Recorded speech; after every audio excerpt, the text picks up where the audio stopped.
तोर झुमका हो तोर कंगना वो,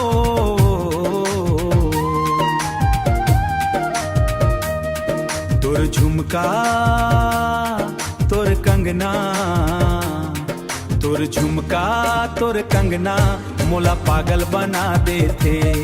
तोर लाली लाली बिंदिया वो मोर जाला चुरा लेथे। तोर झुमका तोर कंगना मोला पागल बना देथे। तोर लाली लाली बिंदिया वो मोर जाला चुरा लेथे। हाय रे तोर रूप सलोना मोला दीवागल बना देथे।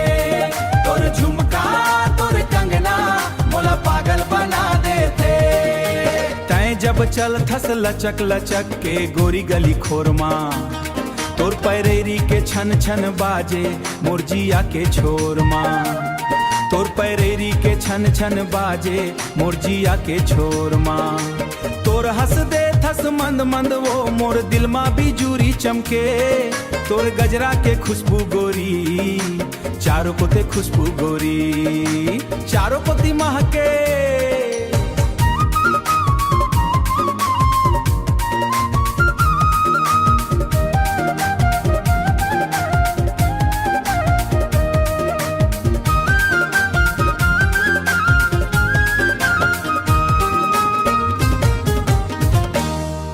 मोर गजरा हा तोला पागल बना देथे।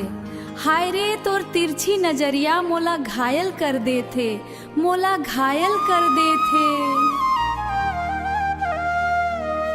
तोर झुमका तोर कंगना मोला पागल बना देथे। तोर झुमका तोर कंगना मोला पागल बना देथे। तोर मया के रंग में गोरी संग संग रंग्यो तैं मोर जिंदगी बन गयो। तोर बिना अब जी नहीं पाहूं तैं मोर जिंदगी बन गयो। हाथ पकड़ के तोर संग गोरी संग संग चलना हवै। हाय रे तोर बोली बचन वो मोला बस माँ कर लेथे। तोर झुमका तोर कंगना मोला पागल बना देथे। तोर झुमका तोर कंगना मोला पागल बना देथे। तोर झुमका तोर कंगना मोला पागल बना देथे।